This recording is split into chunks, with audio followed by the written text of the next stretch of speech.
Graça e paz, amados em Cristo Jesus. Hoje, quinta-feira, estamos mais uma vez aqui para levar a palavra de Deus para você nesta live que nós denominamos de Conhecendo a Palavra. Quem fala com você é o pastor Paulino Silva, conosco aqui no estúdio, irmão Miller, demais irmãos que nos ajudam a fazer essa live. E eu quero, nesta quinta-feira, no início, orar por você e pedir que do céu Deus venha ministrar sobre sua vida. Oramos, amado Pai, em nome do Teu Filho Jesus e pedimos que a graça do nome, Pai, do Teu Filho Jesus esteja sobre a vida do Teu Filho e da Tua Filha que nos acompanham, aqueles que vão ver pelas redes sociais, que sejam tocados, impactados pela presença do Teu Espírito Santo. E essa palavra encontre vidas com coração sedento e faminto, e sirva de alimento, Senhor, para nutrir a fé e despertar o coração para andar na Tua presença em santidade, esperando a iminente volta Tua, em nome de Jesus, amados. Amém, e a paz do Senhor seja contigo. Amém? Bom, nós estamos já há umas duas lives, umas 2 semanas, falando alguns fatos sobre a vida de Jesus Cristo. Ele, como nosso sumo sacerdote, que depois do seu sacrifício foi exaltado diante do trono de Deus. Na última live falamos sobre o ministro das realidades, das necessidades e das nossas carências. E hoje nós vamos falar sobre Jesus, sacerdote celestial, e também sobre o mediador de uma nova aliança. E como não poderia deixar de ser, nós vamos ler a palavra. Outro dia conversava com os irmãos e os irmãos falaram: ô pastor, mas o senhor gosta de ler a Bíblia, né? O senhor gosta de citar versículos enquanto o senhor está pregando, né? Na sua live e lá na igreja, a gente nota que às vezes o senhor cita 10, 20, 30 versículos. Eu disse: olha, meu irmão, eu venho de uma escola onde a palavra de Deus, ela é a última palavra e a primeira palavra. Então a primeira e a última palavra é da palavra de Deus. Tá? E nós não podemos ficar só nos conceitos humanos, quer dizer, não devemos ficar nos conceitos humanos. A palavra é superior, então por isso que nós citamos a palavra de Deus. Porque não é aquilo que nós pregadores, ensinadores, pastores, evangelistas querem ensinar. Criamos uma temática e depois vamos procurar respaldo na palavra? Não. Primeiro é a palavra e depois o que nós devemos de pregar.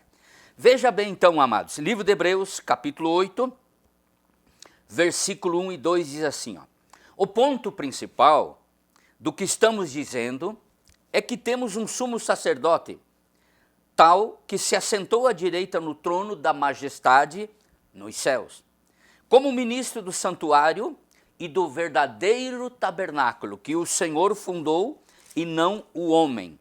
E o versículo 5, eles, os sacerdotes dos homens, eles servem num santuário que é a figura e sombra das coisas celestiais.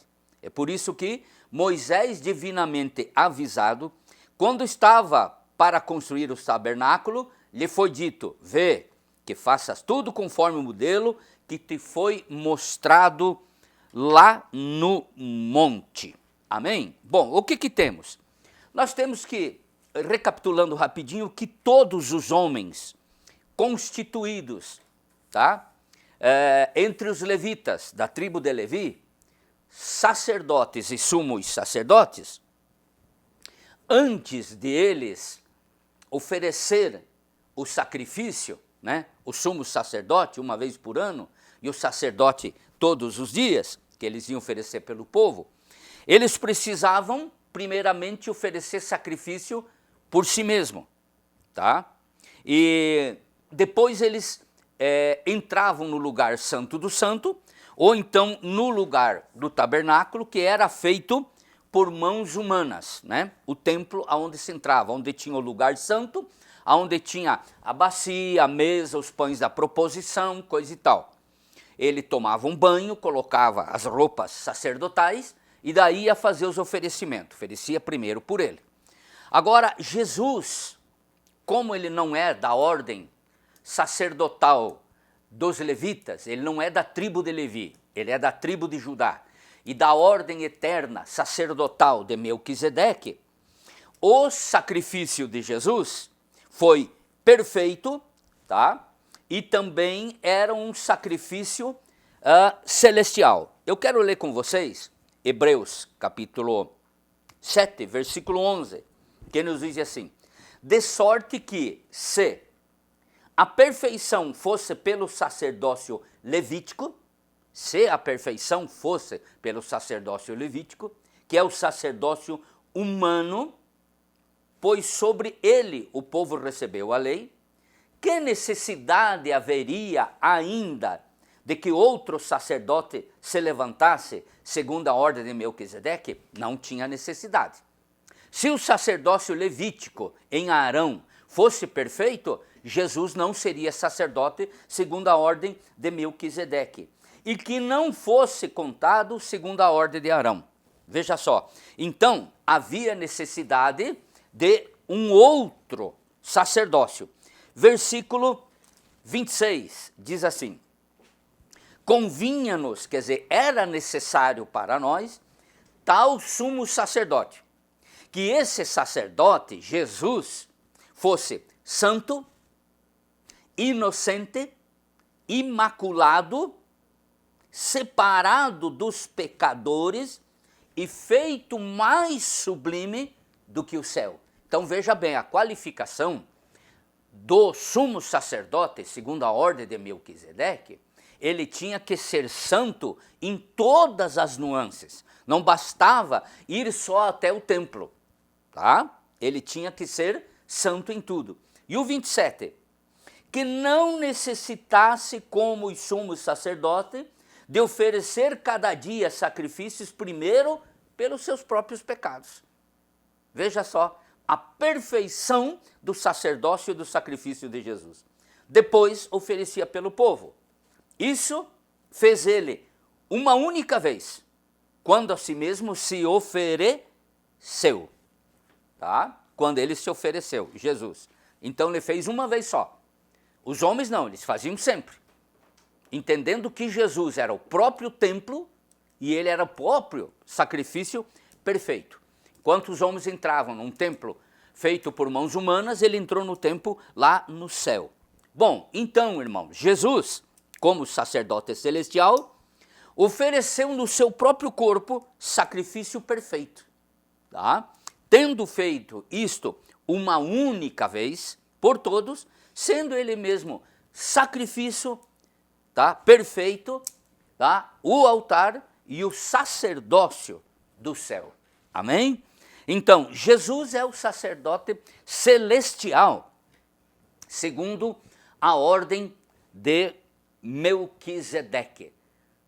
Nós temos isso e devemos ter muito claro no nosso coração, que os homens ofereciam um sacrifício, tá, temporal, passageiro, e Deus recebia e cobria tão somente os pecados, porque eram pecados que o valor dos animais não era o valor real e verdadeiro para que isso acontecesse.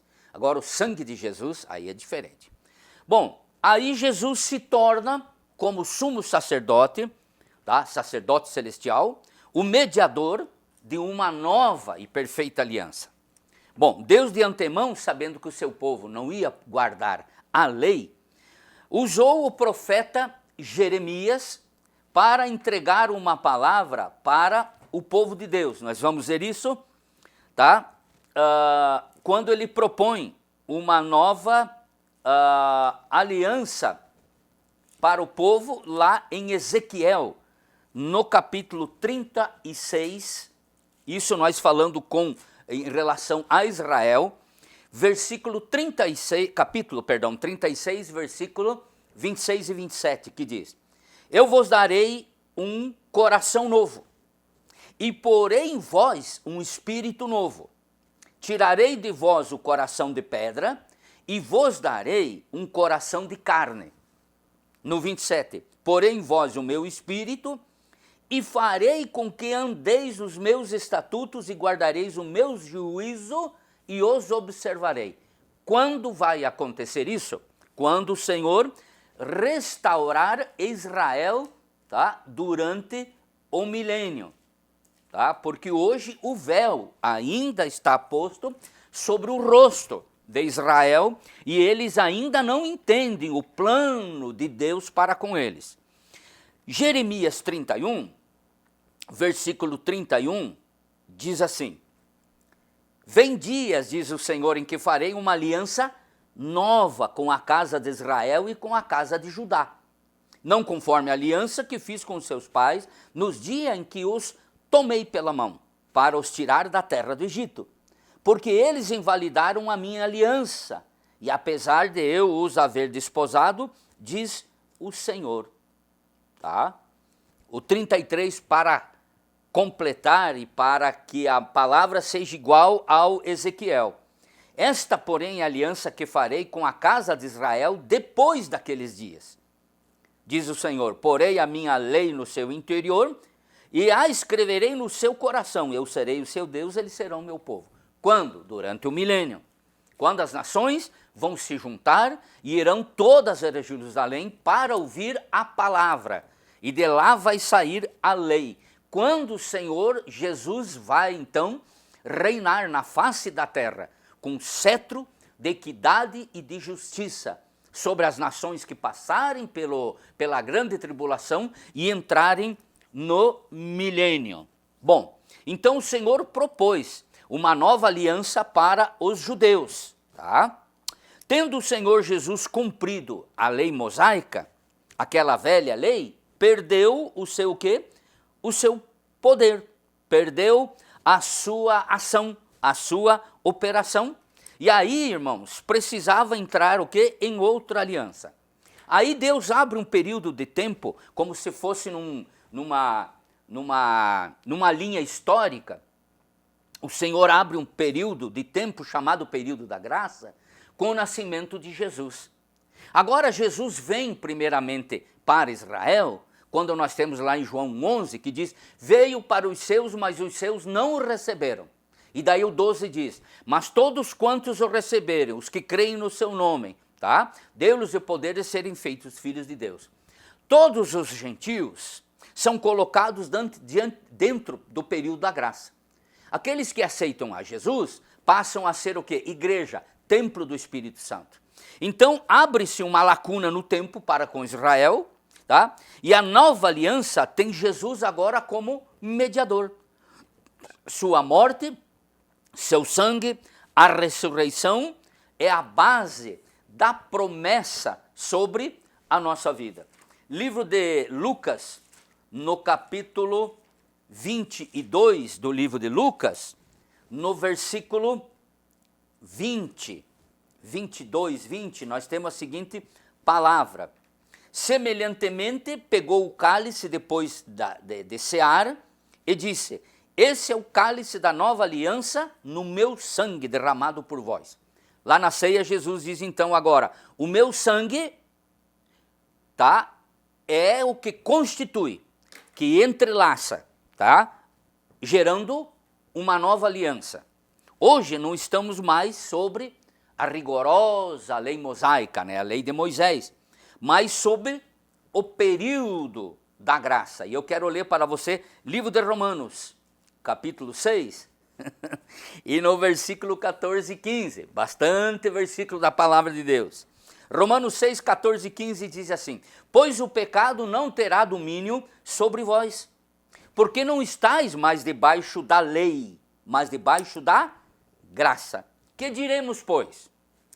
Havemos de pecar por não estarmos debaixo da lei, mas debaixo da graça? De modo nenhum. Então estamos debaixo da graça do Senhor, do sacrifício, do sangue do Cordeiro. Então não nos entregamos ao pecado, tá? Quando a velha aliança cumpriu, tá, o seu papel, foi logo substituída por outra aliança, por uma aliança perfeita. Hebreus 7, 22 diz assim, Jesus tornou-se assim a garantia de uma aliança superior.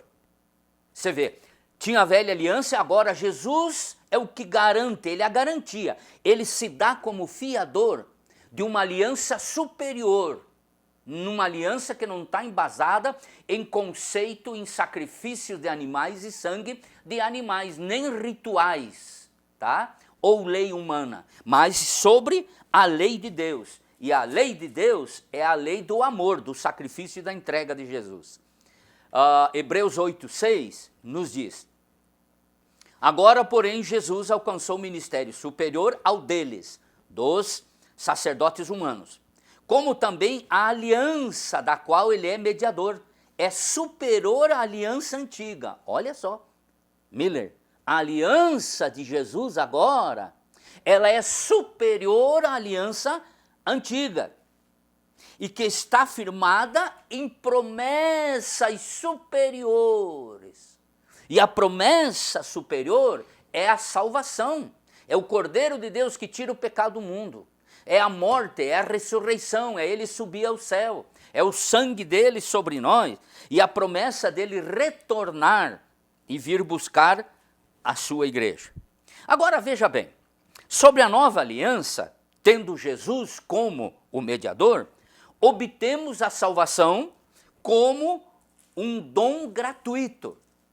Ou seja, não temos que pagar nada, não existe valor, não existe sacrifício, não existe obras. Presta bem atenção, Efésios 2, versículo 8 e 9, nos diz assim: pois é pela graça que sois salvos. Olha bem, meu amado, somos salvos pela graça. E o que é a graça? É dom, o favor imerecido, por meio da fé. Basta você ter fé. Se você tiver fé, tomar o sacrifício de Jesus, e Jesus como teu Senhor e suficiente Salvador, você recebe pela fé a salvação. Isso não vem de vós, não vem de nós, é dom de Deus. Agora veja bem, não das obras para ninguém se gloriar. Não, meu amado, não existe obra. Não, porque eu faço ação social, porque eu dou esmola, porque eu estou no movimento XYZ, que é o movimento social. Amém? Parabéns para você.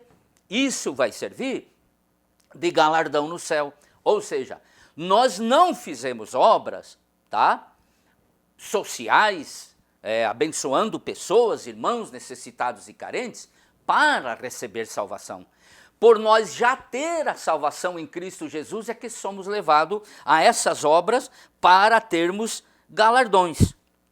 Aquele que sobre si cumpriu toda a lei, nos fez idôneo no seu sangue, de sermos herdeiros de um testamento novo, de um testamento, tá?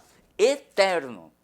Hebreus 9,15 diz: por isso ele, Jesus, é o mediador de uma nova aliança, para que, intervindo a morte para a remissão dos pecados que havia sobre a primeira aliança. Então, sobre a primeira aliança, tá, havia morte sobre a primeira aliança, porque ninguém conseguiu cumprir a aliança. Tá? Aos chamados, recebam a esperança, tá, da aliança eterna. Então, a aliança eterna, ela está embasada num novo conceito. Qual é? O sangue de Jesus, o sacrifício perfeito. Tá? E isso nos leva ao quê?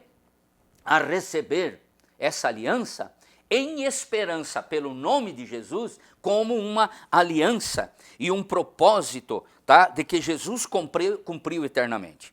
Agora, o sangue de Jesus, ele é o mediador desta nova aliança, tá? E é um preço pago. Vamos ver algumas passagens no livro de Mateus, capítulo 26, versículo 28. Mateus 26, versículo 28, está escrito assim, na ceia: isto é o meu sangue, o sangue da nova aliança, que é derramado por muitos para perdão dos pecados. Mas aí eu questiono assim, meu irmão, você que me acompanha, por que tinha que ser sangue? Hã? Por que tinha que ser sangue? Não podia ser sacrifício? Não, tinha que ser sangue. Por que sangue? Porque sangue representa a vida de um terceiro. Era o sangue dos animais que cobria, e agora o sangue, a vida de Jesus, dada ao nosso favor. É por isso que é sangue. Olha só, livro de 1 Pedro, capítulo 1 e no versículo 18. Olha que preciosidade, meus amados, que Pedro fala. Sabendo que não foi com ouro, tá? Ou melhor, sabendo que não foi com coisas perecíveis, como prata e ouro, que fostes resgatados da vossa vã maneira de viver, a qual por tradição recebeste dos vossos pais. E o 19. Mas com o precioso sangue de Cristo. Olha só, então prata e ouro não tinham o poder de resgate, porque são coisas terrenas. Assim como o sacerdócio levítico, araônico, era terreno, e não exercia poder de salvação celestial, precisou alguém superior a tudo existente aqui na terra vir e morrer. E daí ele diz assim: mas com o precioso sangue de Cristo, como um cordeiro, sem defeito e sem mancha. Agora entenda que todos os sacrifícios que os homens faziam, ele era o que? Temporal, era passageiro. Agora o versículo 20 tem algo maravilhoso, o qual na verdade foi conhecido antes da fundação do mundo. Então entenda que Deus tinha já um propósito. Deus sabia que Adão e Eva iam pecar, que o inimigo ia levar eles a pecar e eles iam ceder, que nós haveríamos de ter as alianças, que nós íamos passar pela lei, os nossos pais do passado, tudo, e que Jesus já foi determinado como Cordeiro de Deus antes da fundação do mundo. Então Miller, eu pergunto, onde é que estava isso? Aonde estava isso? Amigo, irmão, estava no mundo das ideias, no coração de Deus, em algo que nós chamamos de presciência. O que é presciência? A presciência é o poder que só Deus tem de conhecer os fatos integrais na sua totalidade antes deles vir a acontecer no nosso tempo. Nós vivemos na temporalidade, no mundo, no tempo chamado cronológico, de cronologia, manhã, tarde, noite, dia, semana, né? Mês, década, anos, séculos, etc. Né? Deus não, Deus vive no kairos, no tempo eterno, onde passado, presente e futuro é um momento só, é o tempo perfeito, tá? É o tempo em que ele sabe tudo o que acontece na esfericidade da existência das coisas.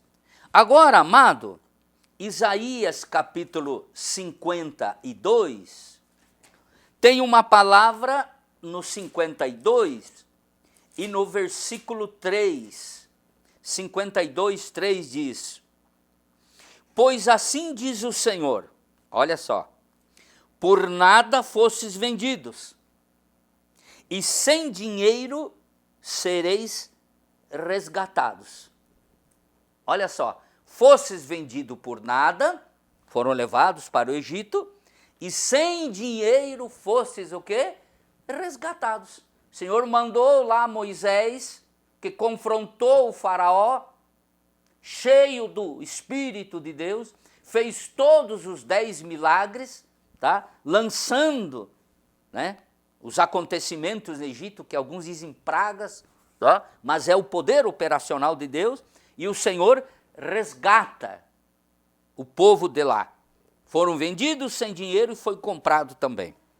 Amados, o mediador entre Deus e os homens, ele em tudo tinha que ser superior, tá? Para resgatar os que se encontravam, porventura, em estado de escravidão.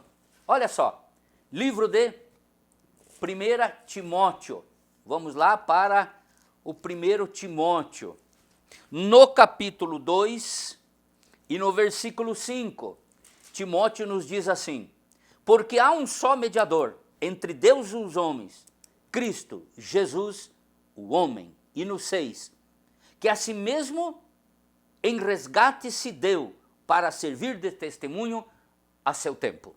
Então veja bem, Jesus veio e resgatou, ele mesmo era resgate. E esse resgate tinha que ter valor. A pessoa que ia na praça comprar um escravo, depois de examinar o escravo tinha um valor. E essa pessoa pagava o valor pelo seu escravo e se tornava agora senhor daquele escravo. O escravo estava debaixo do seu senhorio. Quando você aceita Jesus como Senhor e único e suficiente Salvador, ele te resgata do mundo, tirou nós do mundo, e agora então nós somos o quê? Nós somos propriedade, em estado de liberdade, debaixo do senhorio de Jesus Cristo. Ao se falar em mediador, tá? Como quem dá a impressão, tá? De que os resgatados estavam o quê? Em estado de dominação, em estado de escravidão, debaixo de uma escravatura, dominados pelo pecado, pelo mundo, pelo inimigo, porque não ter um Senhor, não escolher um Senhor, é já ter escolhido, tá? É não querer Jesus, é estar debaixo do domínio do pecado, da carnalidade, da dominação do mundo. Mas aí, meus amados, vem Jesus e brilha nas trevas. O povo que estava vivendo na sombra da morte nas trevas, viu brilhar uma grande luz. E agora o Senhor vem e resgata o seu povo, tá? Já lemos antes Hebreus 9:15, e agora eu quero ler Hebreus 12, versículo 24, que diz: a Jesus, o mediador de uma nova aliança, e ao sangue da aspersão, que fala melhor do que o sacrifício de Abel. Por isso, nós, amados, entenda, em nada, podemos por nós mesmos nos enaltecer, tá? Quer quem em obras, orações, ações sociais, tá? Que nos dê respaldo de salvação. Ah, eu vou fazer isso porque aquilo Deus vai... Não, de maneira nenhuma.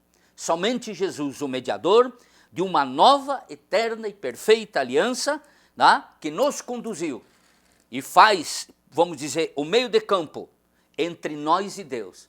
Ele mesmo diz, ninguém vem ao Pai senão por mim. Então temos nós, Jesus e o Pai, Jesus em nós. Quando nós oramos, a nossa oração vai a Jesus, Jesus leva diante do Pai.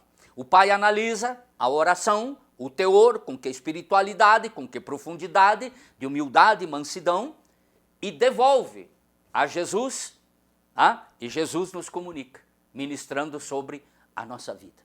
Amado, não esqueça, Jesus é o sacerdote celestial, tá? Ele é o mediador de uma nova aliança. Tá? Eu gostaria que você estivesse debaixo do sangue, do sacrifício, da bênção, da salvação de Jesus. Tá? Tão somente mantenha-se na presença de Deus. O que eu digo, faça a manutenção da tua comunhão e intimidade com Deus, procurando a santificação, para que quando o Senhor vier, tu esteja pronto para ir para a glória com Ele. Amém, amados? Esperamos que essa palavra tenha servido no vosso coração e tenha colaborado, cooperado com o conhecimento na sua alma, no seu espírito, para você viver mais próximo de Jesus. Amém? Oremos ao Senhor nesse momento. Graças te damos, Pai, por essa palavra, graças te damos por esse ensino, graças te damos pela tua misericórdia. Agradeço, Senhor, teus filhos que até esse momento estiveram conosco aqui nessa quinta-feira. Quero pedir que tu retribuas, Senhor, eles terem deixado as suas coisas fazer e acompanhar, e aqueles que nós vão ver pelas redes sociais. Senhor, que do céu tu ministre no coração do teu filho. Abra o entendimento, Senhor Jesus Cristo. Tire as vendas dos olhos espirituais, abra os ouvidos espirituais para o entendimento. Revela a tua palavra, Espírito Santo, e venha abençoar o teu povo. Oramos em Cristo Jesus. Obrigado, meu amado, por mais essa quinta-feira. Próxima quinta-feira, provavelmente, vamos dar continuidade ao estudo da palavra, tá? Beijo no teu coração, bom fim de semana. visite uma igreja, vá louvar, engrandecer e adorar o nome do Senhor Jesus. Até a próxima quinta, em nome de Jesus, fique na paz de Cristo.